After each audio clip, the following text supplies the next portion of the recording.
सतगुरु बादल प्रेम का मुँह पे बरखा आई, अंतर बीजी आत्मा हरी भरी बन राई। सतगुरु हमसे रीझ कर एक कहें प्रसंग, सतगुरु हमसे रीझ कर एक कहें प्रसंग। बरसा बादल प्रेम का भीज गया सब अंग। सतगुरु की महिमा अनंत, अनंत किया उपकार। लोचन अनंत उघाड़िया, अनंत दिखावन हार। मेरे हृदय मंदिर के आराध्य मेरे सत्य पुरुष साहब कबीर के पावन चरण कमलों में कोटि कोटि बंदगी करते हुए पूज्य संत समाज और यहां पर उपस्थित साहब के नेमी प्रेमी सभी भक्तजनों को सप्रेम साहेब। आपके ग्राम जिया में सतगुरु कबीर धनी धर्मदास साहेब संत समागम समारोह का आयोजन संपन्न हो रहा है और आज द्वितीय दिवस हमारे बीच अनेक गणमान्य जन पधारे हुए हैं।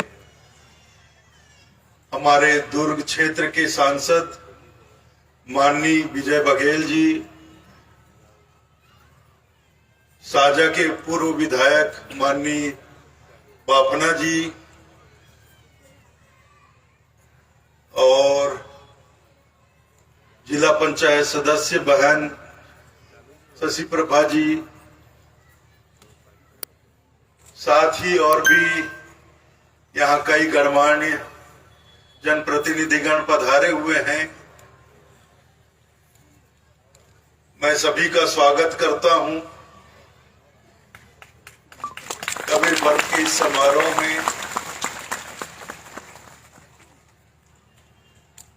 आज मेरा समय 4 बजे का था, लेकिन आमाइन माता महिला मंडल के हमारी बहनों ने, माताओं ने मेरा सारा समय खा लिया। इनको 12 बजे प्रारंभ करना था, 12 से 2:30 बजे तक इनका टाइम था, 3 बजे से 4 बजे तक संध्या पाठ का टाइम था और 4 बजे से मेरा टाइम था।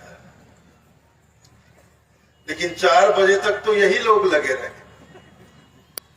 उसके बाद हमारा नित्य संध्या पाठ हुआ, तब कहीं जाकर मुझे बचा खुचा समय मिला और बचे खुचे लोग मिले। दोनों बात हो गई। सब तो भाग गए, अंधेरा होते ही आधे भाग गए। लेकिन जितने भी हैं, जो भी हैं, बहुत अच्छा है, बहुत आनंद आ रहा है।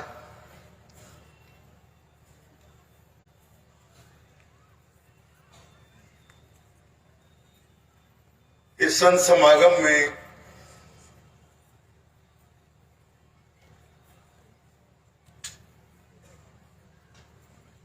आज मुझे एक तुलसीदास जी का दोहा याद आ रहा है। रामचरितमानस में तुलसीदास जी का एक दोहा है, तुलसी इस संसार में 5 रतन है सार। संत मिलन, हरि भजन, दया दीन उपकार।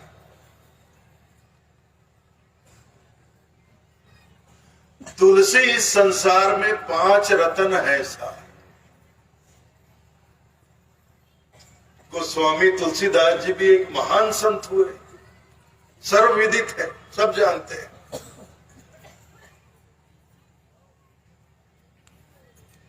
यहां देखना यह है कि हम आम लोगों की दृष्टि में और संतों की दृष्टि में कितना अंतर होता है, कितना फर्क होता है। हम आम जनों से पूछा जाए कि तुम्हारी दृष्टि में तुम किसे सार रत्न कहोगे?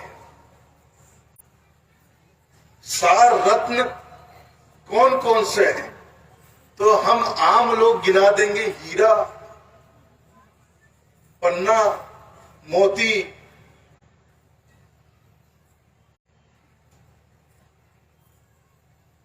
मूंगा और इस तरह के कई, ये सार रत्न है भाई। नौ रत्नों का आप 5 पूछ रहे हो, मैं 9 रत्नों का नाम बताता हूं, हम 9 रत्न गिना देंगे। ये हम आम लोगों की दृष्टि में, लेकिन एक संत की दृष्टि में सार रत्न क्या है? गोस्वामी जी किसे कहते हैं सार रत्न? गोस्वामी जी हीरे मोती को नहीं कहते सार रत्न। गोस्वामी जी कहते हैं तुलसी इस संसार में 5 रत्न है सार, और वो 5 रत्न कौन से? संत मिलन, हरि भजन, दया, दीन उपकार। संत मिलन को सबसे बड़ा रत्न कहते हैं।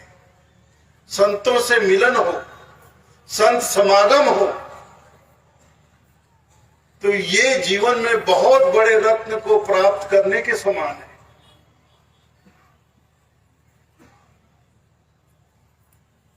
हम आम लोग तो कोई किसी को हीरा मिल गया तो मैंने अपने जीवन में बहुत बड़ा रत्न पा लिया बोलते हैं। मेरी जीवन की सबसे बड़ी उपलब्धि, मैंने हीरा पा लिया। हीरा क्या है? कोयले का टुकड़ा है, कांच का टुकड़ा भी नहीं है। हीरा जो है कार्बन से बनता है, कोयले से बनता है। कोयले के खान में ही हीरा मिलता है।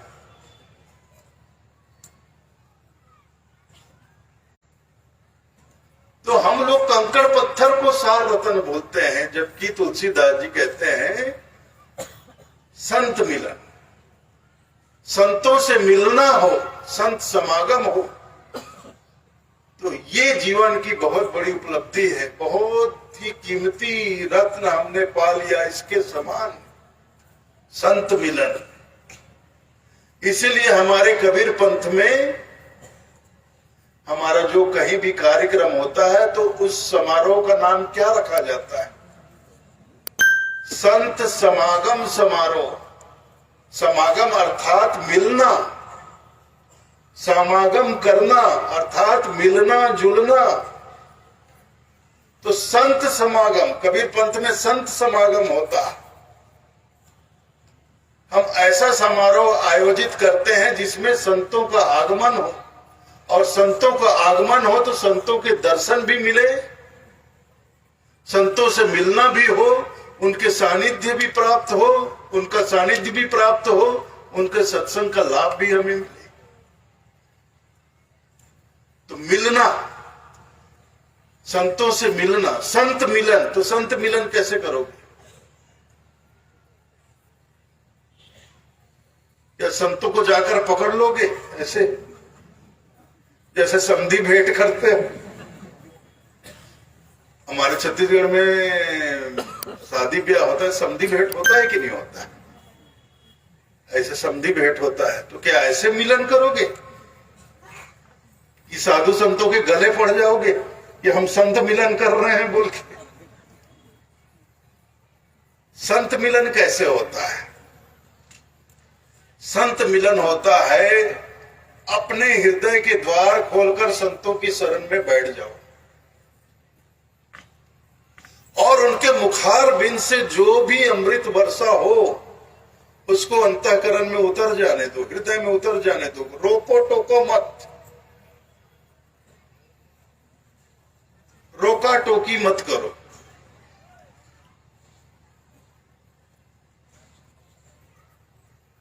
इसलिए साहब कहते हैं संत मिलन को जाइए, संतों से मिलने जाओ, संत मिलन को जाइए, तज माया अभिमान, ज्यो ज्यो पग आगे धरे कोटिन यज्ञ समान।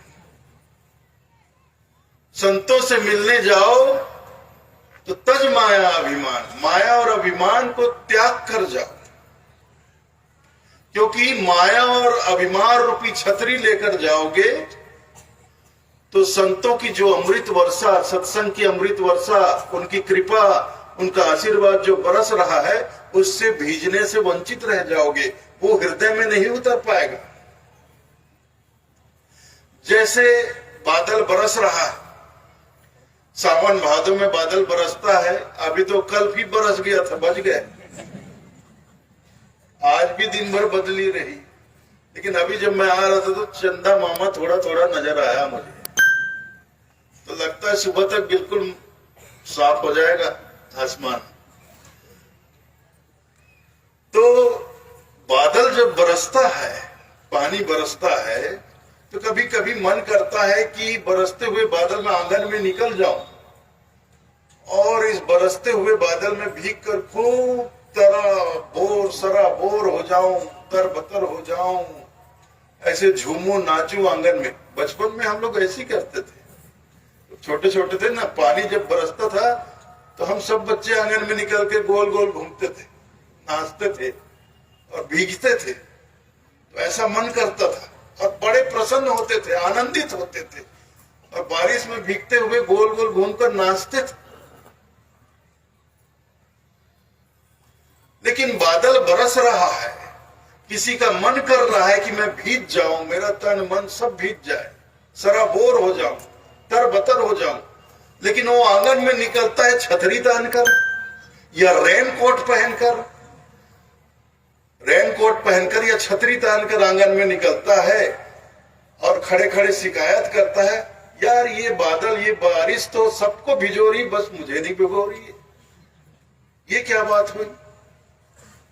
देखो सब लोग भीग रहे हैं, सबको ये बारिश भिगो रही, ये बरसात से सब भीग रहे हैं, बस ये बरसात मुझे नहीं भिगो रहा है, ये बरसात मेरे साथ भेदभाव कर रहा है। ये बरसात तो अमीरों को भिगाता है, मुझे नहीं भिगाता, गरीब को देखो वंचित कर दिया। तो आप बताइए, इसमें गलती बारिश की है कि उस आदमी की है? बारिश तो झमाझम हो रही है, बरसात हो रही है, पानी बरस रहा है, झमाझम बरस रहा है, चारों तरफ बरस रहा है। अब जो लोग बिना छतरी बिना रेनकोट के हैं वो तो खूब भीग रहे हैं, अब जो छतरी तान के खड़ा है वो नहीं भीग रहा है, तो गलती किसकी है? किसकी गलती? बरसात की गलती कि उस आदमी की गलती है? तो जब संत कहीं पधारते या संत मिलन को हम जाते तो इसी आज से तो जाते हैं ना कि हमें संतों की कृपा मिलेगी, उनका आशीर्वाद प्राप्त करेंगे, उनसे ज्ञान प्राप्त करेंगे, तो खुलकर जाएंगे तब तो उनके मुखारबिंद से जो ज्ञान वर्षा होगी वो हमारे हृदय में उतरेगी, हमारा मन भीजेगा, हृदय भीजेगा, हृदय तक उनके वाणी वचन उतरेंगे, उनकी कृपा हमारे अंतःकरण में जाएगी। लेकिन माया अभिमान रूपी छतरी लेकर गए और सत्संग में आकर संतों के पास बैठकर भी माया अभिमान की, अब ये माया अभिमान की छतरी नजर नहीं आती क्योंकि ये अंदर होती। अब कपड़े की छतरी तो नजर आ जाती, काले रंग का छत्ता तान के बैठा है वो आदमी और देखो चिल्ला रहा है कि ये बरसात मुझे नहीं भिगो रहा है, तब हम उसकी गलती पकड़ सकते हैं।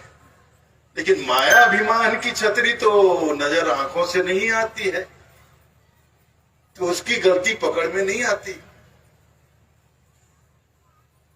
तो वास्तव में अगर हमारा ध्येय है, वास्तव में अगर हम चाहते हैं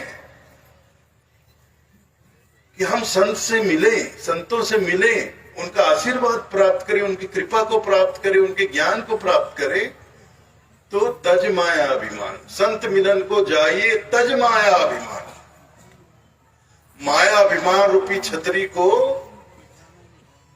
छोड़कर जाए। जैसे कि मंदिर देखते हो ना, या कोई आश्रम देखते हो, कोई देवालय देखते हो तो गेट के बाहर ही लिखा रहता है कृपया जूते चप्पल यहां उतारे। तो ऐसी जहां कहीं भी संत समागम हो, कोई संत महात्मा पधारे, तो जो मेन गेट बनता है ना उस वहां पे लिख दिया करे कृपया माया अभिमान यहीं छोड़कर जाए अंदर, यहीं उतार दें, नहीं तो कुछ नहीं मिलेगा अंदर, कुछ नहीं मिलेगा, वंचित रह जाओगे।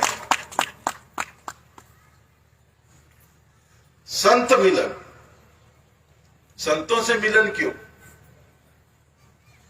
संतों से मिलन होता है, और संतों से मिलन कोई तन का मिलन नहीं होता है जी, शरीर से शरीर का मिलन नहीं होता है, ये मन से मन का मिलन होता है, हृदय से हृदय का मिलन होता है, आत्मा से आत्मा का मिलन होता है। संतों का ज्ञान, उनके अमृत वचन हमारे हृदय को छू लेते हैं। ये छूना होता है कि हम अपने तमाम रुकावटों को, तमाम पर्दों को खोलकर बैठ जाए, हृदय खोलकर बैठना, इसी को कहते हैं हृदय के द्वार, कपाट, खिड़की, कपाट, सब कुछ हृदय के पर्दे को खोलकर बैठना, ताकि संतों के अमृत वचन हमारे हृदय को छू जाए। और छूते ही हमारे भीतर एक रूपांतरण होता है। ठीक वैसा ही रूपांतरण होता है जैसे पारस नाम का धातु लोहे को छूता है और लोहे को स्पर्श करते ही लोहे में रूपांतरण होता है, लोहा सोने का बन जाता है। ऐसा रूपांतरण हमारे भीतर आता है। इसके बावजूद भी साहब कहते हैं कि पारस में और संत में बड़ो अंतरो जान, पारस में और संत में बड़े अंतरो जान। पारस और संत में बहुत अंतर है। वो लोहा कंचन करे, ये कर ले आप समान। जिस पारस धातु के बारे में हम सुनते हैं, आज तक देखा तो किसी ने नहीं है, लेकिन प्राचीन काल से ये बात शास्त्रों में भी चली आ रही है कि पारस नाम का एक धातु होता है, लोहा उसके संपर्क में आए, लोहा उससे छू जाए तो लोहा सोने का बन जाता है। तो साहब कहते हैं पारस में और संत में बड़ो अंतर जान। पारस और संतों में बहुत भारी अंतर है, छोटा मोटा अंतर नहीं, बड़ो अंतर जान, बड़ा अंतर जान के चलो, मान के चलो। क्यों? क्योंकि पारस तो लोहे की सिर्फ कीमत बढ़ाता है, उसको लोहे से सोना बना देता है, बस इतना करता है। जो लोहा 40 रुपए किलो मिलता था वो 40 लाख रुपए किलो बिकने लगता है, बस इतना होता है, इससे ज्यादा कुछ नहीं होता है। लेकिन संत के वाणी वचन जिसे के हृदय को छू लेते हैं, तो संत उसको स्वयं अपने जैसा बना लेते हैं।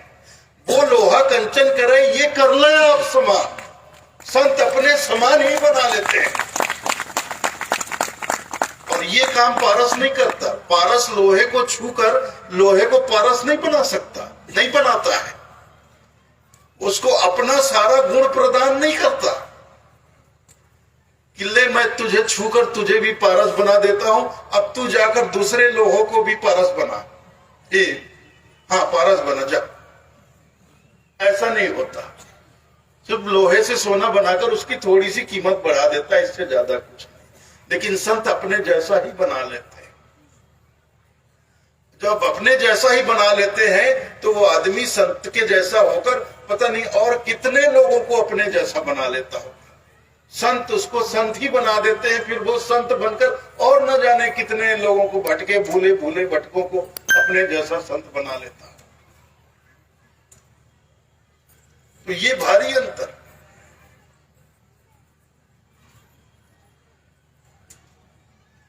इसीलिए तो कहते हैं ना, संत बड़े परमार्थी,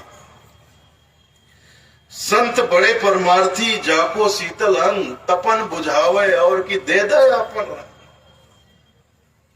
संत बड़े परमार्थी होते हैं। जाको शीतल अंग, बड़ी शीतलता होती है उनके पास। उनके चरणों में बैठते ही हमें शीतलता मिलती है। शीतलता का अर्थ हमें शांति मिलती है, शांति का एहसास होता है, सुकून की प्राप्ति होती है। ये दुनिया भर की जो चिंता है, तनाव है, टेंशन है, संतों के सानिध्य में बैठते ही ये अपने आप कम होने लगता है, दूर होने लगता है। तो हमें बड़ी शीतलता मिलती है, हमें सुकून मिलता है, आराम मिलता है, मानसिक शांति मिलती है।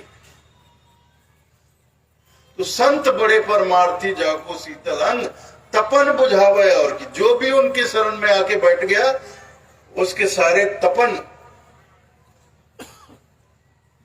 उसका सारा तनाव, उसकी सारी चिंता दूर कर देते हैं और दे दया पर रंग, और उसे अपना ही रंग प्रदान करके अपने जैसा अपने रंग में रंग लेते हैं। तो ये संतों का जीवन होता है। इसलिए तुलसीदास जी संत मिलन को दुनिया का सबसे बड़ा रत्न कहते हैं, संत मिलन। इसलिए जीवन में कभी भी अगर संतों से मिलने का सौभाग्य मिले, एक काम नहीं, दो काम नहीं, 10 काम नहीं, 100 काम नहीं, 1000 काम नहीं, लाख काम नहीं, करोड़ों काम हो तो छोड़कर पहले संत मिलन को जाओ। बाकी दुनिया के काम तो होते रहेंगे, बाद में होते रहेंगे। दुनिया का काम कभी खत्म नहीं होता है, कभी खत्म नहीं होता है। आदमी खत्म हो जाता है, मर जाता है, लेकिन संसार के काम कभी खत्म नहीं होते। इसलिए कभी भी आसपास कहीं भी संत समागम हो और कोई संत पधार रहे हो तो 1000, 100, लाखों, करोड़ों काम भी हो तो छोड़कर उनके दर्शन को, मिलन को, संत मिलन को जाओ। तो इससे बड़ा आपको रत्न जिंदगी में और कोई दूसरा नहीं मिलेगा। इसलिए गोस्वामी जी संत मिलन, हरि भजन, दूसरा रत्न हरि भजन को कहते हैं। हरि का भजन करो, क्योंकि हरि भजन में ही भक्ति है।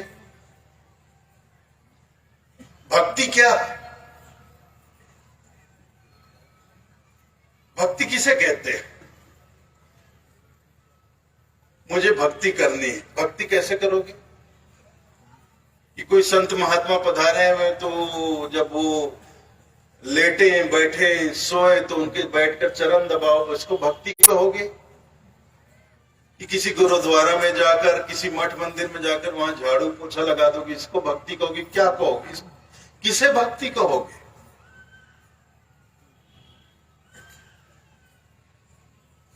साहब कहते हैं भक्ति भजन हरि नाम है, दूजा दुख अपार, मनसा वाचा कर्मणा, कबीर सुमरन सार। भक्ति भजन हरि नाम है। भक्ति क्या है? भजन क्या है? हरि का नाम। हरि का नाम ही भक्ति है, हरि का नाम ही भजन है। और हरि के नाम का सुमरन कैसे करना है? मन से, वचन से और कर्म से। मन से, वचन से, कर्म से। मन से भी हो, वचन से भी हो और कर्म से भी हो।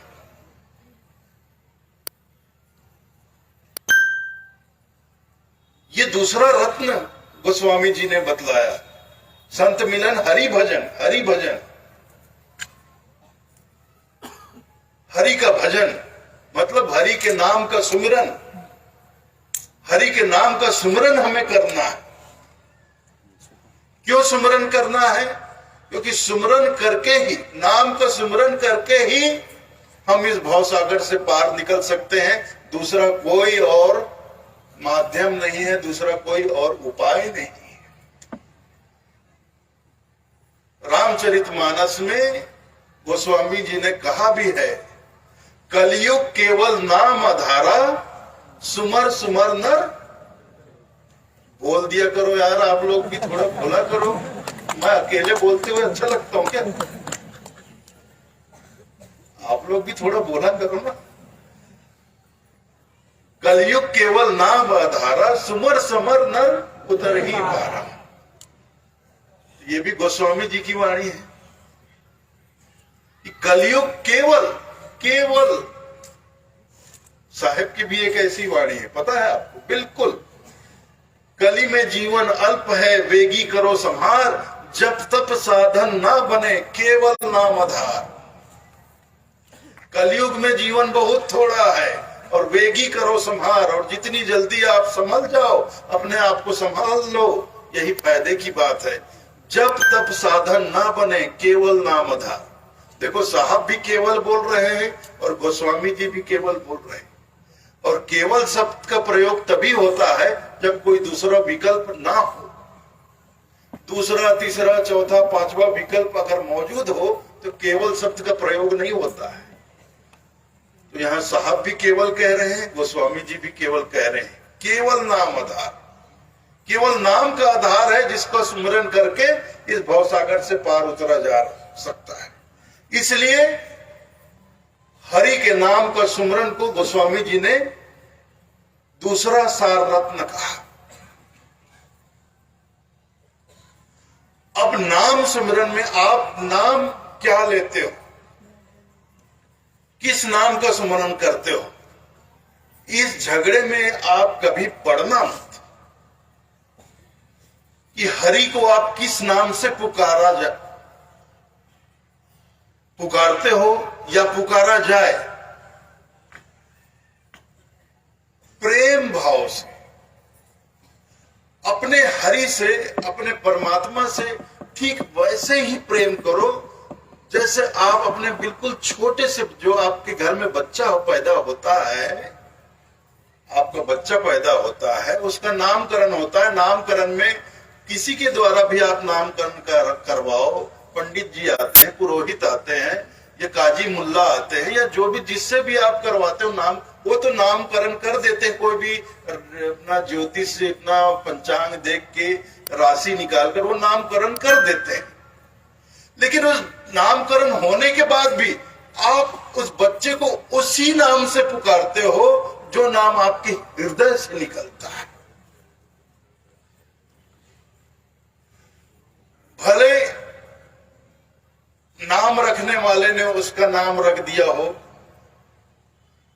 राकेश कुमार, लेकिन उस छोटा सा बच्चा, आपका प्यारा छोटा सा बच्चा, आपके मन में उसके लिए कितना अगाध प्रेम होता है, निश्चल प्रेम होता है, पवित्र प्रेम होता है। वहां ना कोई माया होती है, ना मोह होता है, ना ममता होती है, प्रेम होता है, शुद्ध प्रेम होता है। और जब बच्चे को गोद में लेते हो और उसको दुलारते हो, अरे मेरे राकेश राकेश करते नहीं, वो जो नाम रखा है वो तो भूल ही जाते हो। अरे मेरे राजा, मेरा सोनू, मेरा मोनू, ऐसे हाँ ऐसे ही होता है भाई।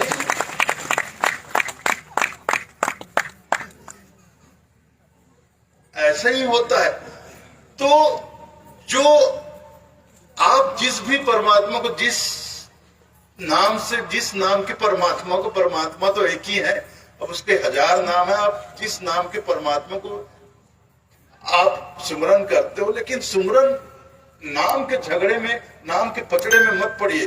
अपने परमात्मा के लिए जो बहुत प्रेम भाव से, मतलब भाव विभोर होकर, जब आप भाव विभोर हो जाते हैं सुमरन में, तब आपके हृदय से उसके लिए जो नाम निकलता है, आप अपने परमात्मा को उसी नाम से सुमरन करिए और कोई दूसरा नाम लीजिए मत, धारण मत करिए, नहीं तो वो भाव जुड़ ही नहीं पाएगा। बच्चे का नामकरण जिस आदमी ने किया, जिसने भी किया, राकेश कुमार, आप गोद में लेकर उसको दुलारते हो, हृदय से लगाते हो, राकेश कुमार, राकेश कुमार, तो एक तारतम आपके और बच्चे के बीच जुड़ नहीं पाता है। आपके बीच और बच्चे के बीच तारतम्य तभी जुड़ता है जब आप उसको अपने हृदय से निकले हुए नाम से पुकारते हो, तब आप उसके हृदय तक प्रवेश करते हो।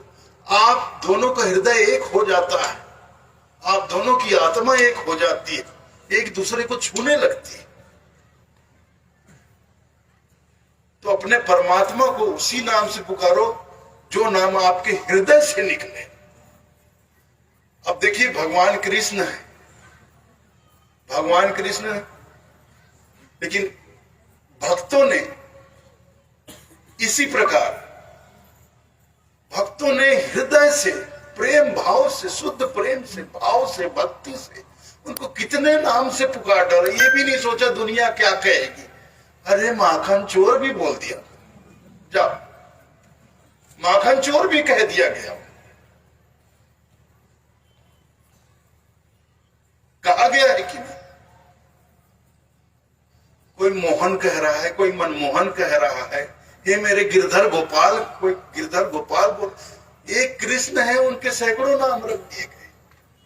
तो जिस भक्त के भाव, जिस भक्त के हृदय से जो नाम निकला उसने उस नाम से पुकारा, या और यही सही है, यही सही है।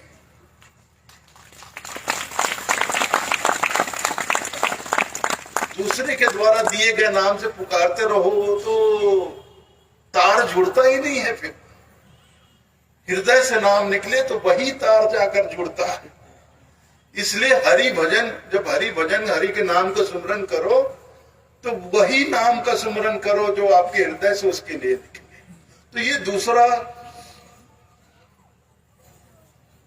सार रत्न गोस्वामी जी का, संत मिलन, हरि भजन, दया, दीन उपकार। दया, गोस्वामी जी ने दया को तीसरा सबसे बड़ा रत्न कहा। दया को क्यों उन्होंने रत्न कहा? क्योंकि दया ही धर्म का मूल है। मनुष्य के जीवन में धर्म का होना परम आवश्यक है। बिना धर्म का मानव समाज दिशाहीन हो जाता है।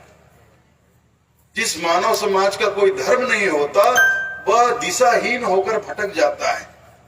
इसलिए मानव समाज का एक धर्म होना चाहिए। और गोस्वामी जी ने कहा है दया धर्म का मूल है। पाप मूल अभिमान, तुलसी दया न छाड़िए, जब लग घट में प्राण। दया को धर्म का मूल कह रहे हैं गोस्वामी जी। और हमसे कोई पूछता है भाई तुम्हारा धर्म क्या है, तो हम कहते हैं हिंदू हमारा धर्म है। अरे हिंदू धर्म नहीं है भाई, हिंदू संप्रदाय है। हिंदू संप्रदाय का धर्म क्या है? तो हिंदू संप्रदाय के संतों ने कहा हिंदू धर्म का, हिंदू संप्रदाय का धर्म है दया। हम लोग अपने संप्रदाय को कहते हैं कि ये मेरा धर्म है। कबीर पंथियों से कोई पूछता तुम्हारा धर्म क्या है, कबीर पंथ मेरा धर्म है। अरे नहीं भैया, कबीर पंथ तुम्हारा धर्म नहीं है। कबीर पंथ तो एक मार्ग है जिस मार्ग पर हम चलते हैं। लेकिन इस मार्ग पर चलने वालों का धर्म क्या? बिल्कुल वही बात गोस्वामी जी ने कहा, धर्म को, दया को धर्म का मूल कहा। तो साहब क्या कहते हैं, जहां दया तहां धर्म है।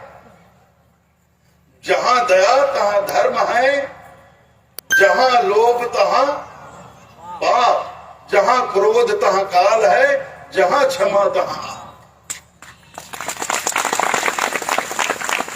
अब देखिए सदगुरु कबीर साहब हो चाहे गोस्वामी तुलसीदास जी हो, दोनों बिल्कुल एक ही बात कर रहे हैं। कोई अंतर नहीं उनके वाणी वचनों में। फिर भी लोग लड़ाते हैं आपस में। अरे कबीर तो निर्गुणोपासक संत थे, तुलसीदास जी तो सगुणोपासक संत थे। और ये सारा झगड़ा पैदा किया किन लोगों ने? साहित्यकार लोगों ने। जबकि दोनों संत एक ही बात कर रहे हैं, कोई भिन्नता नहीं। और मैं आपको बताऊं, सदगुरु कबीर साहब तुलसीदास जी से पहले हुए, तुलसीदास जी तो बाद में हुए। तुलसीदास जी, गोस्वामी तुलसीदास जी बाद में हुए। सदगुरु कबीर साहब पूर्ववर्ती संत हैं, पहले हुए हैं। उसके बाद भी गोस्वामी तुलसीदास जी बिल्कुल वही बात कह रहे हैं जो सदगुरु कबीर साहब कहते हैं। उनके बहुत से दोहे चौपाइयां ऐसी है जो सदगुरु कबीर साहब के वाणी वचनों से बिल्कुल मिलती जुलती क्या, बिल्कुल वही बात उन्होंने कही। और अगर ये साहित्यकार लोग लड़ाते भी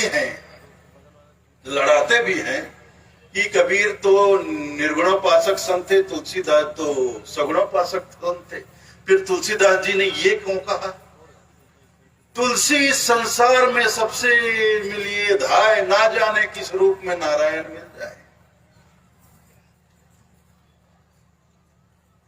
क्यों कहा उन्होंने?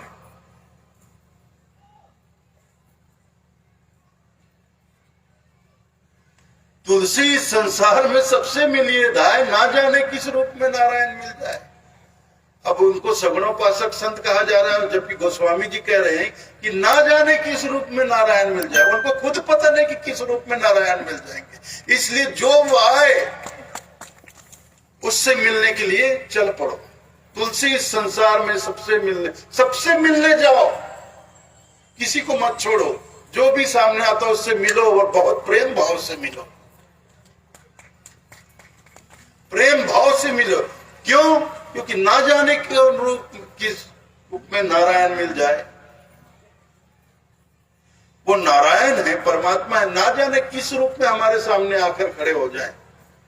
और खड़े हुए होंगे, हमारे जीवन में ऐसा हुआ होगा, न जाने कितनी बार वो नारायण, वो परमात्मा, वो भगवान हमारे सामने किसी न किसी रूप में आकर खड़े हो गए होंगे और हमने उनको बाजू हट, कौन है तू, परे हट, रास्ते में खड़ा हो गया, बीच रास्ते में मेरे सामने खड़ा हो गया, बाजू से मुझे आगे जाना है।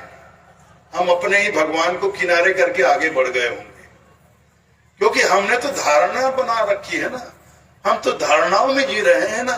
भगवान राम होंगे, कैसे होंगे?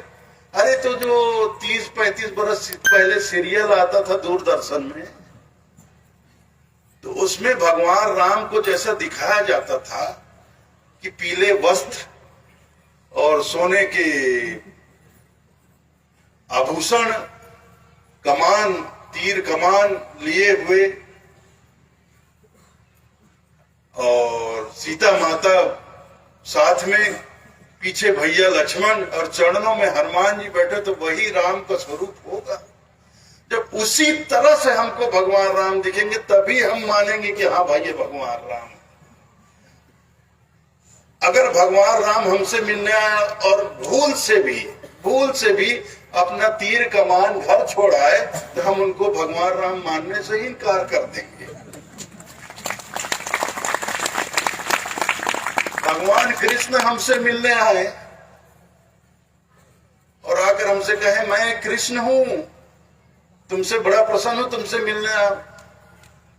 कहा झूठ बोलते हो भाई, तुम्हारे माथे पर तो मोर मुकुट ही नहीं है। अब मान लो उस दिन मोर मुकुट लगाना भूल जाए भगवान कृष्ण और ऐसे ही आ जाए, तो हम उनको भगवान कृष्ण मानने से ही इनकार कर देंगे।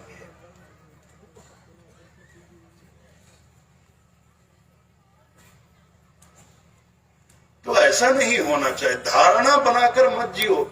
जब आपके ही संत कह रहे हो ना जाने किस रूप में नारायण मिल जाए, और किस रूप में, क्या सारे रूप उसी के हैं? हर घट में तो वो बैठा हुआ है। ईश्वर अंश जीव अविनाशी, चेतन अमल सहज सुख राशि। हर घट में परमात्मा का अंश जीव रूप में बैठा हुआ है, चाहे वो मनुष्य का शरीर हो, चाहे पशु पक्षी का हो, चाहे कीड़े मकोड़े का, चाहे कोई भी प्राणी हो, कोई भी जंतु हो, सब घट में उस परमात्मा का, ईश्वर का अंश जीव रूप में बैठा हुआ है। तो सारे रूप उसी के हैं, सारे रूप उसी के। संसार में जितने प्राणी हैं सब उसी के रूप। तो फिर मानो सबको, सारे रूप मेरे परमात्मा के ही रूप है। मेरे परमात्मा का अंश ही सारे घट में, तमाम घटों में जीव रूप में बैठे हुए हैं। और अंश रूप में बैठे, इसका मतलब ये नहीं कि वो परमात्मा नहीं है। सोने का अंश सोना ही होता है। 1 किलो सोने से 10 ग्राम सोना काटकर अलग कर दो तो पीतल नहीं हो जाता, वो भी सोना ही होता है। उसकी भी वही चमक होती है, उसकी भी वही कीमत होती है। तो परमात्मा का अंश परमात्मा ही होता है। परमात्मा का अंश जीव रूप में चाहे किसी भी घट में बैठा हो, वो परमात्मा ही है। तो हर घट में बैठा है, तो हर घट को परमात्मा की तरह देखो। और जब हर घट को परमात्मा की तरह देखोगे तब जाकर इस मानव समाज में जो फैला हुआ जो भेदभाव है ये समाप्त होगा। हर तरह का भेदभाव मिटेगा, छोटे बड़े का, अमीर गरीब का, जात पात का, धर्म संप्रदाय का, हर तरह का भेदभाव मिटेगा। और एक दूसरे के प्रति जो ईर्षा है, राग है, द्वेष, क्या अपने ही परमात्मा से ईर्षा करोगे? अपने ही परमात्मा से द्वेष का भाव रखोगे? अपने ही परमात्मा से दुश्मनी करोगे? कि अपने ही परमात्मा के साथ लड़ोगे, कि मारपीट करोगे, कि काटोगे? क्या करोगे?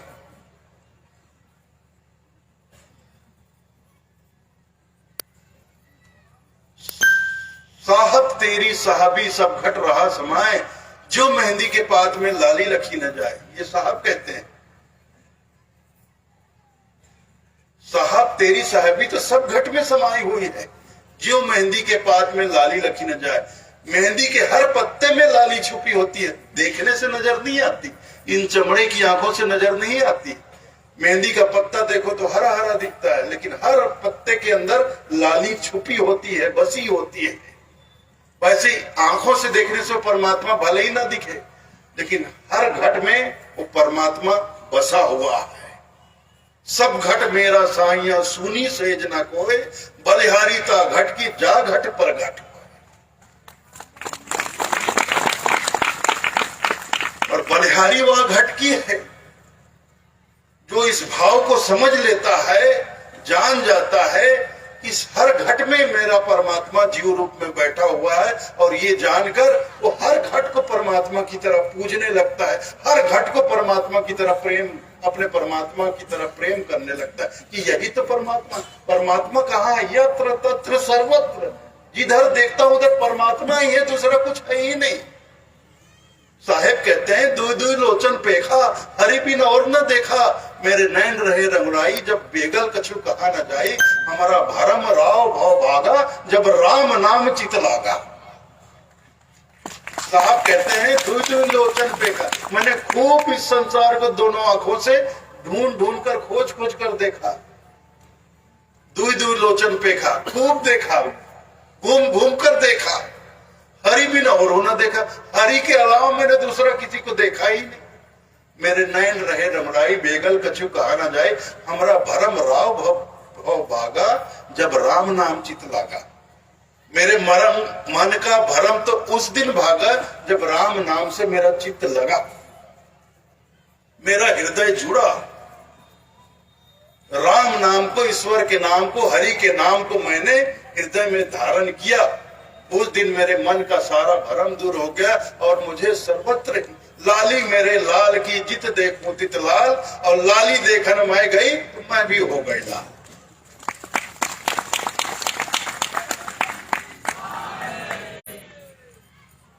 तो ऐसा होता है। तो धर्म, दया क्या है? धर्म का मूल है। गोस्वामी जी ऐसा नहीं कह रहे हैं कि हिंदू धर्म का मूल है। गोस्वामी जी कह रहे हैं दया धर्म का मूल है। और कबीर साहब कह रहे हैं जहां दया तहां धर्म है। कबीर साहब ऐसा नहीं कह रहे हैं जहां कबीर पंथ तहां धर्म है, ऐसा नहीं कह रहे हैं। दया को धर्म कहा जा रहा है। जब हमारे संत, जिन्हें हम अपना परम संत मानते हैं, हम उनको अपना अगुवा मानते हैं, हम अपने समाज का उनको पथ प्रदर्शक मानते हैं, तो हमारे पथ प्रदर्शक हमें धर्म का जो स्वरूप बता रहे हैं, अगर हम उसे नहीं अपनाएंगे तो धर्म का वातावरण संसार में नजर कैसे आएगा? आ जाता है कहीं धर्म का वातावरण नजर? कहीं भी देख लो संसार में धर्म का नजर, धर्म का वातावरण दिखता है कहीं? जिधर देखो अधर्म ही अधर्म, अधर्म ही अधर्म। कहीं लड़ाई, कहीं झगड़ा, कहीं दंगे फसाद, चोरी डकैती, बलात्कार, हत्या, पूछो मत, दंगे फसाद हो रहे हैं। और हो रहे हैं वो अलग, और ज्यादातर दंगे फसाद अधर्म तो धर्म के नाम पर ही हो रहे हैं। इस दुनिया में धर्म के नाम पर जितना अधर्म होता है, किसी और दूसरे के नाम पर इतना धर्म नहीं होता है। सच कहता हूं, इस संसार में जितने झगड़े धर्म के नाम पर होते हैं, उतने झगड़े और किसी बात पर नहीं होते। और हमारे महापुरुषों ने धर्म की स्थापना क्यों की? इसलिए की ताकि संसार का झगड़ा मिट सके, समाप्त हो सके। इसलिए महापुरुषों ने धर्म की स्थापना की। और आज धर्म के नाम पर ही हम झगड़े कर रहे हैं, लड़ रहे हैं आपस में। आज जो हमारे महान संत यहां होते, क्या दशा होती उनकी हमारी हालत देखकर। धर्म और भी कहा गया है, जैसे साहब कहते हैं, सत्य कहूं सत्य के समान नहीं धर्म कोई, सत्य एक छोड़ सब बनिज व्यापार है। ये साहब की वाणी है। सत्य कहूं सत्य के समान नहीं धर्म कोई, सत्य एक छोड़ सब बनिज व्यापार है। साहब कहते हैं, सत्य कहता हूं, सत्य के समान कोई दूसरा धर्म नहीं, और सत्य को छोड़कर बाकी सब बनिज व्यापार, काम धंधे, धंधे हैं, धर्म के धंधे हैं। तो क्या ये बात गोस्वामी जी ने भी कही है? रामचरितमानस में ये बात क्या गोस्वामी जी ने भी कही है? कही है? खुद नहीं कही, भगवान श्री रामचंद्र जी के मुख से कहलवाया है उन्होंने। आप लोग रामायण सुनते हो, मानस होता है तो बैठते हो कि नहीं बैठते हो? बैठा करो, सुना करो। बहुत सुंदर है रामायण, रामचरितमानस, बहुत सुंदर शिक्षा मिलती है उसमें।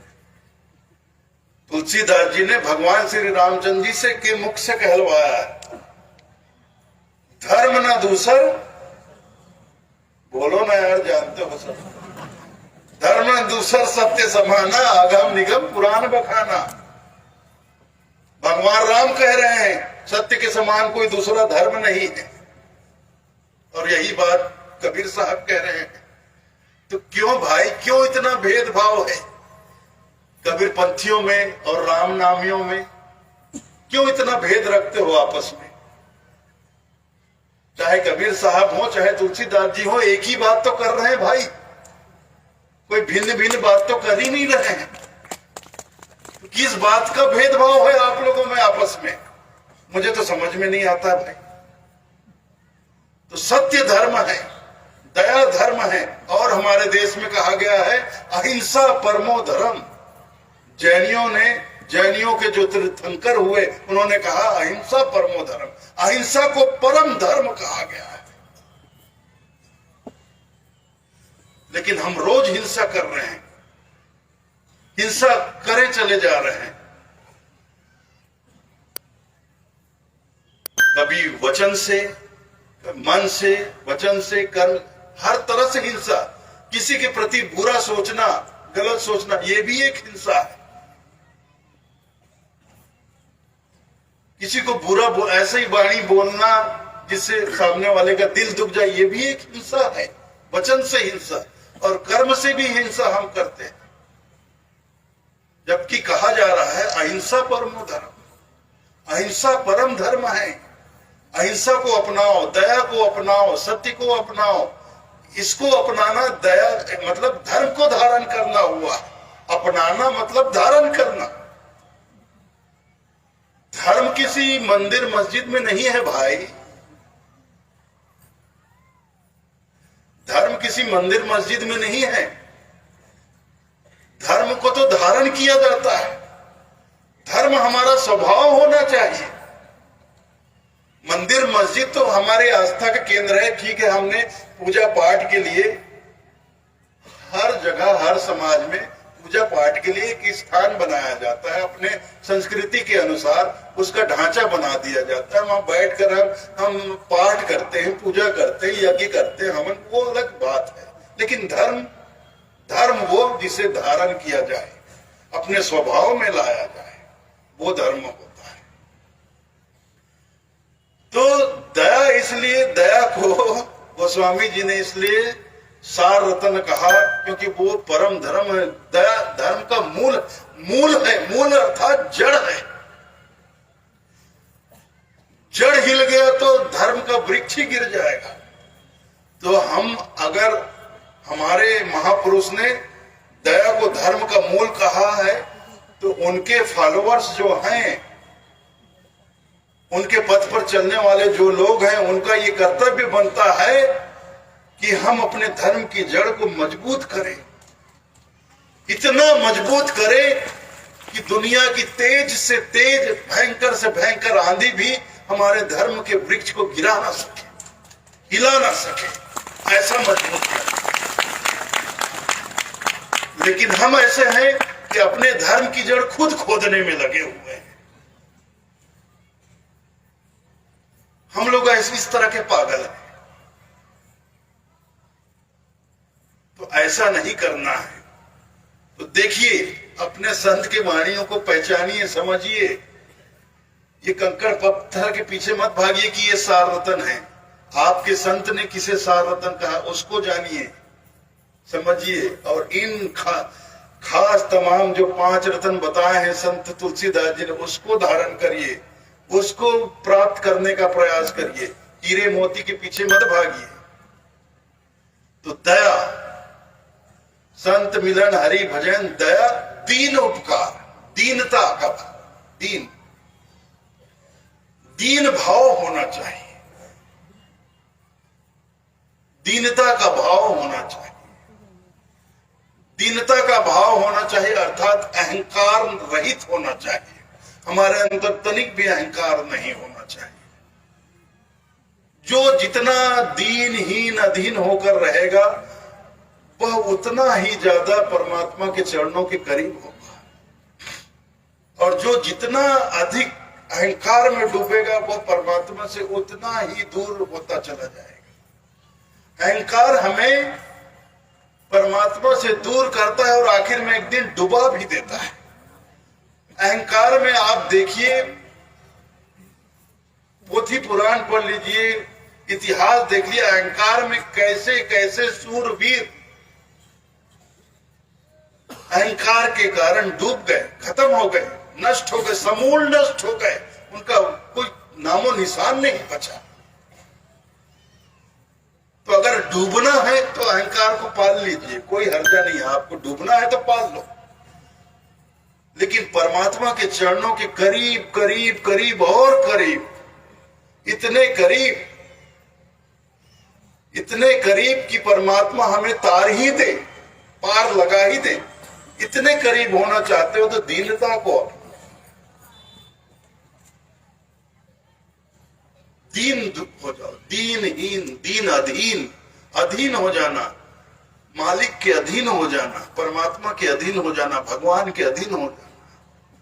मेरा मुझ में कुछ नहीं, जो कुछ है सो तोर, तेरा तुझको सौंपता क्या लागत है मोर। मेरे प्रभु, मेरा मुझ में कुछ नहीं, सब कुछ तेरा है। और मैं ये भी नहीं कहूंगा कि मैं अर्पण कर रहा हूं। मैं जब मेरा कुछ है ही नहीं तो मैं तुझे अर्पण क्या करूंगा, सब तेरा ही है, तेरा ही तुझको अर्पण करता हूं। इसमें मेरा कुछ नहीं, तेरा ही तुझको अर्पण करता हूं। इसमें क्या लगता है मेरा प्रभु, मेरा कुछ नहीं लगता है। लेकिन हम प्रभु भगवान परमात्मा का सामान उठाकर ही परमात्मा को अर्पण करते हैं और बहुत गर्व से कहते हैं कि मैंने इतना दान दे दिया। किसको दे दिया? फलाने मंदिर को दे दिया, फलाने भगवान के नाम पर दे दिया। उसी का सामान उठा के उसके चरणों में रख दिया और बोलते हो कि मैंने कर दिया। क्या पागलपन है भाई। भैया तुम्हारा है क्या? क्या लेकर आए थे इस संसार में? मुट्ठी बांध के आया, जग में हाथ पसारे जाना। लोग दुनिया में मुट्ठी बांध कर आते हैं और हाथ पसारे जाते हैं, ना एक कौड़ी फूटी कौड़ी साथ लाते, ना एक फूटी कौड़ी साथ में लेकर जाते। खाली हाथ आते हैं, खाली हाथ जाते हैं। यहाँ जो कुछ भी है सब परमात्मा का है, और परमात्मा का ही उठाकर परमात्मा को ही दान देकर अकड़ते हो कि मैं इतना बड़ा दानी हूं, मैंने ये दान कर दिया, वैसा कर दिया, वैसा कर दिया। तो ये तो मूर्खता वाली बात हो गई। तो दीनता का भाव आना चाहिए। हाँ, सेवा करें, सेवा करें, परोपकार करें, वो अलग चीज है।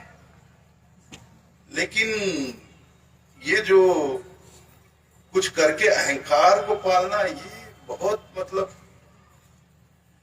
एक साहब की वाणी है, संतो भाई माया तजी न जाए, जैसे बेल वृक्ष लपटाए।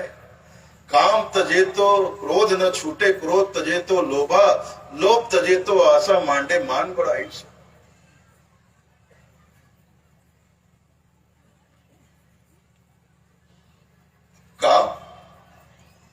काम तजे तो क्रोध न छूटे, क्रोध तजे तो लोभा, लोभ तजे तो आशा मांडे, मान बढ़ाई शोभा, मान बढ़ाई शोभा। आदमी सोचता है कि समाज में मेरा नाम होना चाहिए, मैं क्या करूं कैसे करूं कि समाज में मेरा नाम हो, समाज के सारे लोग मुझे जाने, मुझे पहचाने, मैं कहीं से गुजरूं तो लोग नमस्कार ठोके, हाथ जोड़े, सलाम ठोके। ऐसी आदमी की इच्छा होती है, कामना होती है, मैं ऐसा क्या करूं। तो जाहिर है इसके लिए अच्छे कर्म करने पड़ेंगे, सत्कर्म करने पड़ेंगे। देखिए, एक समाज की नीति होती है और एक धर्म की नीति होती है। समाज की नीति हमसे कहती है कि तुम कर्म करो और अच्छे से अच्छा कर्म करो, ज्यादा से ज्यादा कर्म करो और अच्छे कर्म करो, इससे समाज का विकास होगा। समाज अपना स्वार्थ देखता है, हम जितना कर्म करेंगे, अच्छे कर्म करेंगे, दान पुण्य करेंगे, समाज का उतना विकास होगा। समाज अपना स्वार्थ देखता है, लेकिन धर्म स्वार्थ, अपना स्वार्थ नहीं देखता। धर्म हमारा भला देखता है। इसलिए धर्म की नीति कहती है कि तुम कर्म ही छोड़ो, कर्म छोड़ो, और दुष्कर्म तो छोड़ना ही, बुरे कार्य तो तुम्हें छोड़ना है। उससे पहले तुम अच्छे काम करना बंद करो। बुरे कर्म करने से तुम्हारे अंदर इतने अहंकार नहीं आते जितने अहंकार अच्छे काम करने से आते हैं। कोई धर्मशाला बनवा दे तो पूरे नगर में ढिंडोरा पिटेगा कि मैंने ये धर्मशाला बनाया। कोई अस्पताल बना दे तो पेपर में छपवा देगा कि फलाने के द्वारा यहाँ पे एक हॉस्पिटल का निर्माण कराया गया। तेरा तुझको सौंपते वाली बात ही नहीं है। ये नेता लोग जो है ना, आजकल के मंत्री उंत्री बन जाते हैं, वो लोग गांव गांव जाके घोषणा करते हैं 1 करोड़ रुपया जनमन अपन बाप दादा घर ले रहा है।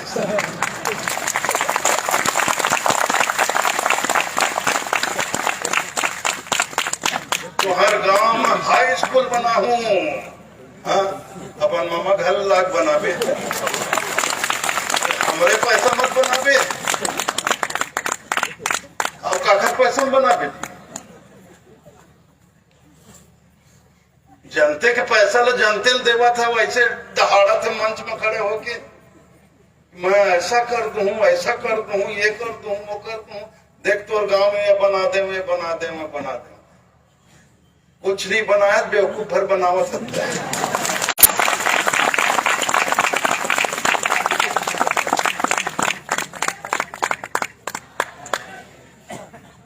मैं झूठ बोला था क्या? सही बात है, क्या हाँ था ये मन का अपन घर बाप दादा के मामा गांव में पैसा लाख बनाते हैं, रोड बनाते, चाहे टंकी बनाते, चाहे कुछ बनाए, धर्मशाला बनाए, सामुदायिक भवन बनाए, अस्पताल बनाए, स्कूल कॉलेज बनाए, सब जो बनाते जनता पैसा से बनाते का।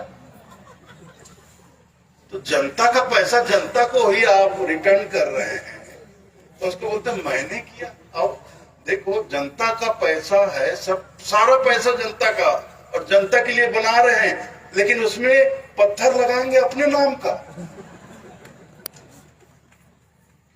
और तारीख के साथ, ये रही तो ये बना रही इसका हो, बना रही से हमरे पैसा बना रही से और नाम अपन लिख के गए। ये सब ठगी का खेल है भैया। राजनीति के पर्यायवाची शब्द बताओ तुम। राजनीति के पर्यायवाची शब्द है ठग नीति, ठगना, और दूसरा पर्यायवाची शब्द लबारी मानना। ये 24 घंटे जेन जतका ज्यादा झूठ बोल सकी वो उतके बड़े नेता बनते।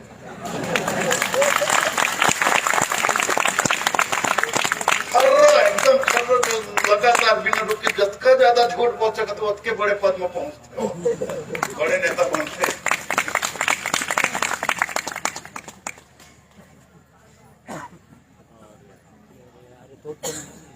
पहले बताते थे थे बुजुर्ग लोग, हम बच्चे थे तब के, अब तो सब तरीका बदल गया होगा भाई, मेरे को नहीं मालूम। जब छोटे थे तो हमारे बड़े बुजुर्ग बताते, पुलिस में पहले भर्ती होती थी, तो भर्ती के लिए जब लोग कैंडिडेट लोग जाते थे तो जो ट्रेनर लोग थे वो 1 मिनट में सबसे ज्यादा गाड़ी कौन बक के दिखाई दिखाओ, जिन 1 मिनट में सबसे ज्यादा गाड़ी बक के दिखाए थे तो हाँ पास ऐसा कहा। भाई मैं नहीं जानूंगा ये सब बातें झूठ बात है, हम नाम न रहे तो यार मन इसने बताया।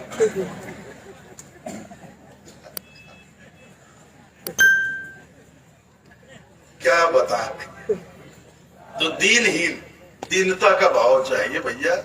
साहब कहते हैं इस संसार में कुछ लेना देना, एक तो लेने देने के चक्कर में पड़ो मत। साहब की सीधी सी वाणी, कुछ लेना ना देना मगन रहना। 5 तत्व का बना ये पिंजरा तामे, बोले रे तेरी मैना, कुछ लेना ना देना मगन रहना।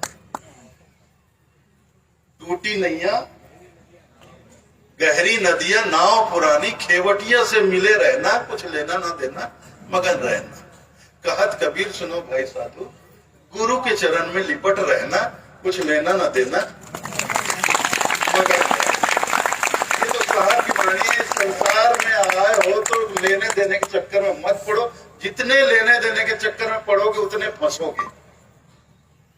और फिर भी साहब कहते कुछ लेना देना है ही है, तो उनके वाणी वचन है उस हिसाब से लेन देन करो। लेने को हरिनाम है, देने को अनुदान, तरने को आधीनता, डूबने को अभिमान। अगर संसार में कुछ लेना है तो साहब कहते लेने को हरिनाम है, कुछ लेना है संसार में तो हरि का नाम लो। और कुछ देना है, देने को अन्नदान, अन्न का दान, भूखों को भोजन कराओ, इससे बड़ा दान कुछ नहीं। इसलिए साहब कहते हैं कबीरा कहे पुकार के 2 बातें लिख लो, एक साहेब की बंदगी और भूखों को कछु दे। जीवन में 2 काम, ज्यादा कुछ सीख सको या मत सीख सको कोई बात नहीं, लेकिन 2 काम जरूर सीख लो। एक साहिब की बंदगी, एक परमात्मा का वंदन, परमात्मा को प्रणाम करो, नमस्कार करो, वंदन करो, और भूखों को कछु दे। और भूखों, कोई भी भूखा, सिर्फ इंसान भूखा नहीं होता, आपके दरवाजे पर कोई भी भूखा, कोई पशु पक्षी भी भूखा आ जाए तो उसको भी कुछ यथाशक्ति, जो आपकी शक्ति है, रूखा सूखा ही सही, उसको जरूर कुछ खिलाओ, उसको पानी पिलाओ। पहले ये चलन था, हम देखते थे बचपन में। पहले गांव-गांव, घर-घर में, ऐसे गलियों में भी लोग अपने माल मवेशी के लिए तो रखते थे, बाहर भी, घर के बाहर भी एक कोटना रख देते थे, उसमें पानी, गर्मियों में पानी भर कर रख देते थे। कोई भटकता हुआ पशु पक्षी गुजरे तो वहां पानी पी ले। आज तो बेटा अपने बाप, मरते बाप को पानी नहीं पिलाता है, बच्चे अपने मरते हुए माँ बाप को पानी नहीं देते। ये हालत हो गई। बीमार माँ बाप हैं, उठ चल फिर नहीं सकते, उनसे पानी दे दो, थोड़ा प्यास लगी है, रुक जा अभी मैं फेसबुक चला हुआ था, अभी मैं व्हाट्सएप मैसेज बड़ा का नाम है, मैं अभी पहले जवाब दे देता हूँ, फिर तो पानी दो। ये हालत है। फेसबुक, इंस्टाग्राम और क्या क्या आ गया, व्हाट्सएप, इससे फुर्सत नहीं है भाई। बच्चों की जिंदगी का सत्यानाश हो गया है एकदम। इतना डूबे रहते, इतना डूबे रहते, इतनी लत लग गई है, पूछो मत।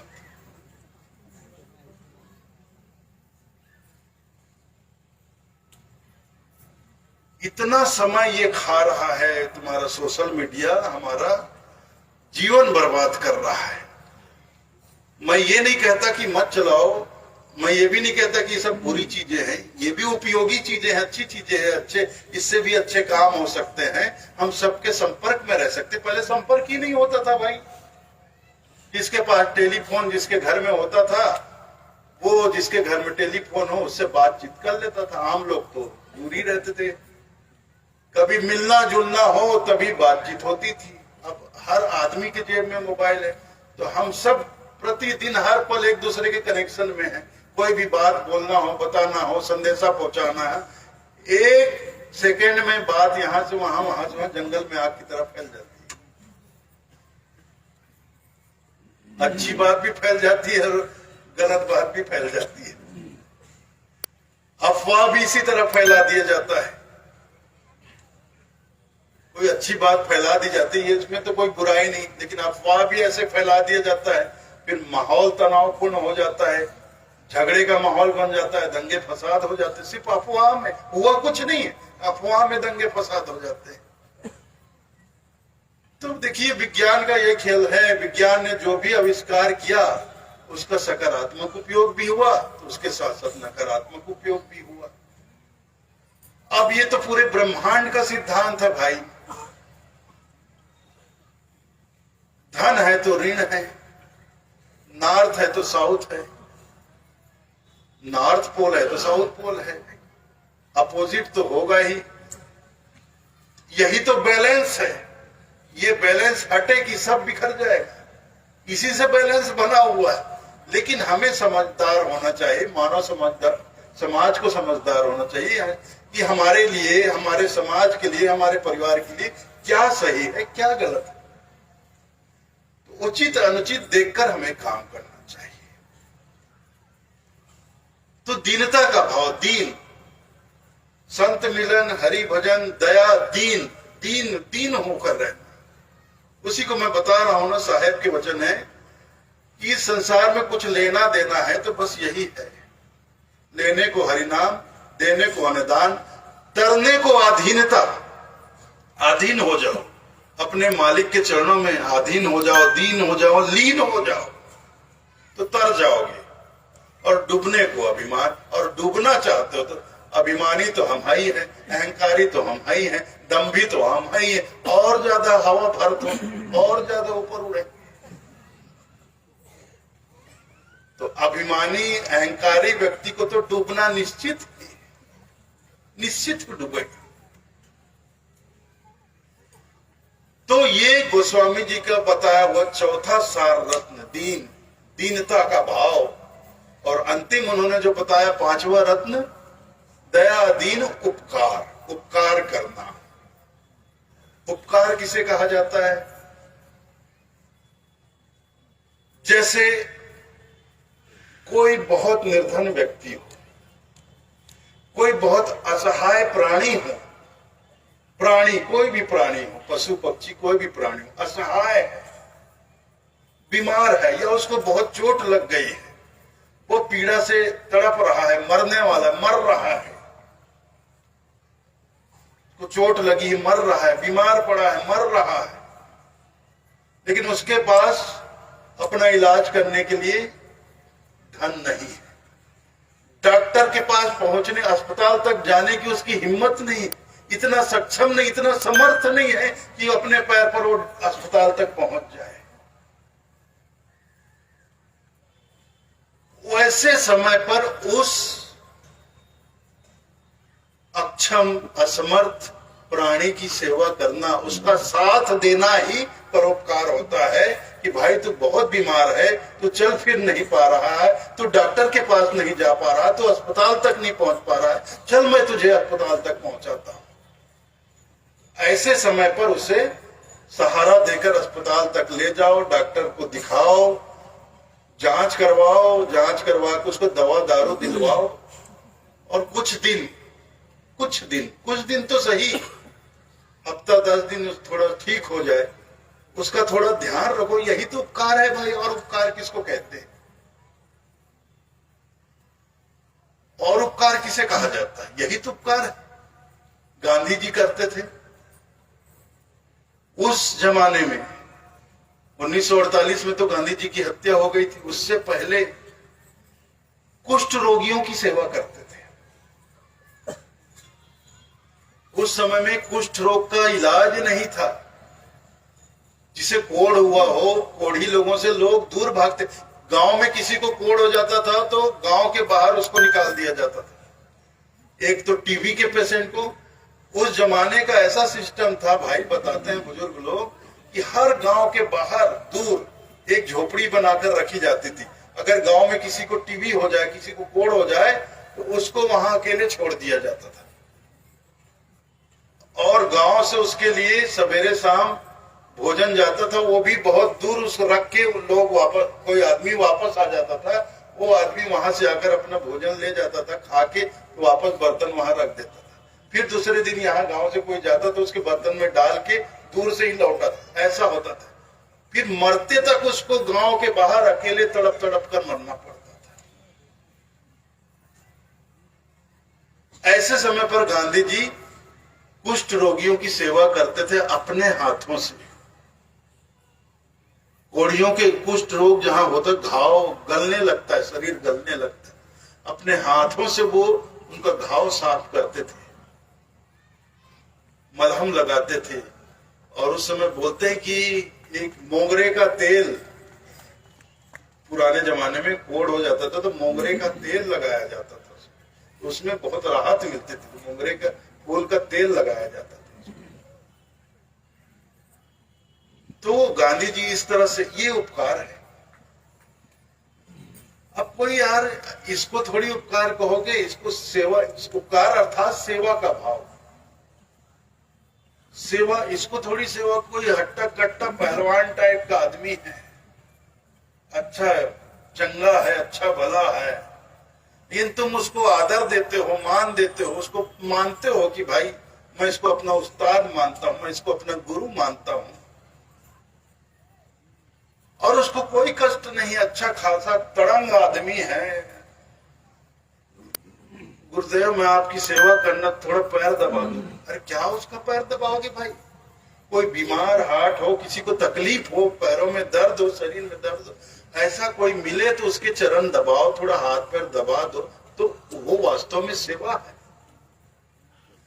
और जो अच्छा खासा तड़ंग आदमी है, पहलवान जैसा है, उसके पास बैठकर तुम उसके पैर दबा रहे हो और बोलते हो मैं सेवा कर रहा हूं, तो सेवा नहीं कर रहे हो भाई, ये चमचागिरी कर रहे हो।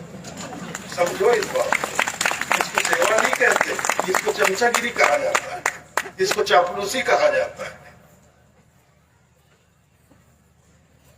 तो सेवा होती है दीन दुखियों की, दीन दुखियों की सेवा की जाती है, उनकी सेवा करो तो ये परोपकार है।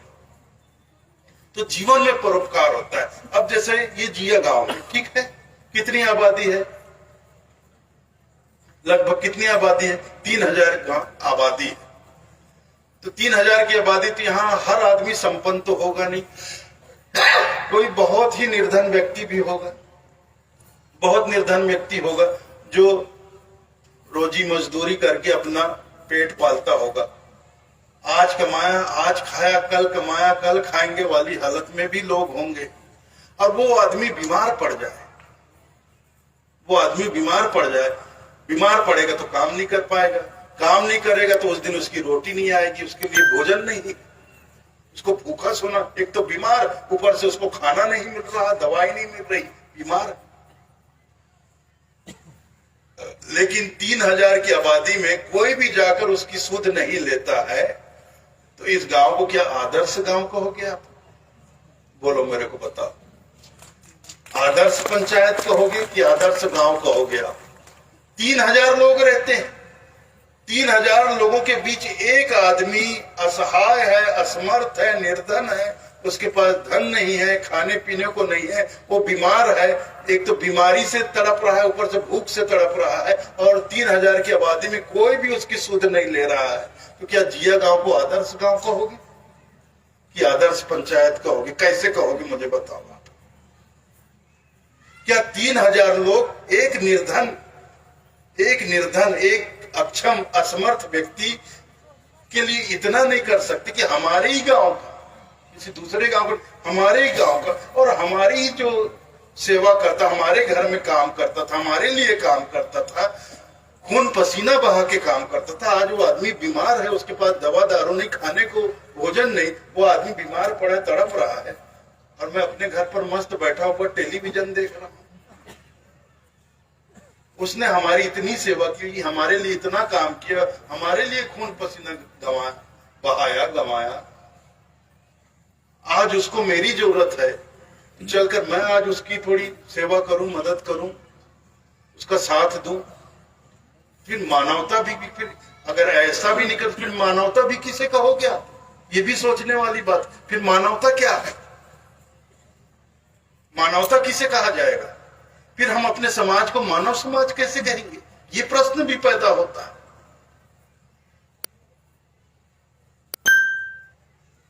तो ऐसा नहीं होना चाहिए। परोपकार सबके जीवन में होना चाहिए। कोई भी दिन दुखी सिर्फ इंसान नहीं, पशु पक्षी भी, कोई हमें कहीं बीमार मिले, कहीं चोट लगा हो तो इतने भी गर्व गुमान में मत फर्राटे भागो भाई। लोग तो आज कहीं एक्सीडेंट रोड पे हो जाता है, एक्सीडेंट हो जाता है, लोग बड़ा आदमी तड़प रहा है, माथा फट गया, पैर टूट गया, हाथ टूट गया, पड़ा है, लोग बाजू से सर सर निकल रहे हैं गाड़ियों से, कोई रुकने को तैयार नहीं है। क्यों? अरे पुलिस के चक्कर में पड़ जाएंगे। यार पुलिस के चक्कर से सस्ता है वो आदमी की जान की कीमत यार तुम्हारी नजर में, कि तुम 2 मिनट वहां रुक भी नहीं सके, कि मतलब तुम्हारी गाड़ी इतनी, मतलब तुम्हारे लिए इतना वो हो गया कि एक घायल व्यक्ति को उठाकर नजदीक के 10-15 किलोमीटर दूर अस्पताल तक पहुंचा दो।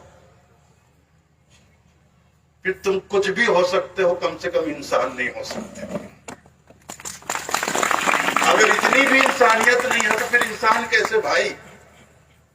केवल मानव शरीर धारण कर लेने से कोई मनुष्य नहीं बन जाता।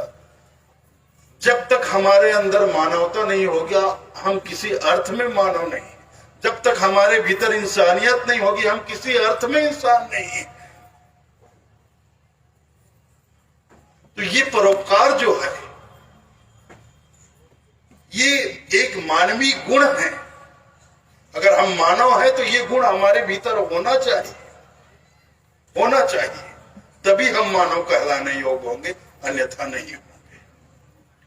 तो गोस्वामी तुलसीदास जी का ये बहुत ही सुंदर दोहा, 2 लाइन का दोहा है, 2 लाइन का। तुलसी इस संसार में 5 रतन है सार, संत मिलन हरि भजन दया दीन उपकार।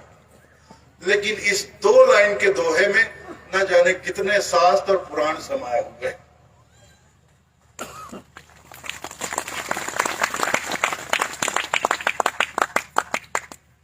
वास्तव में तुलसीदास का ये दोहा लाजवाब है।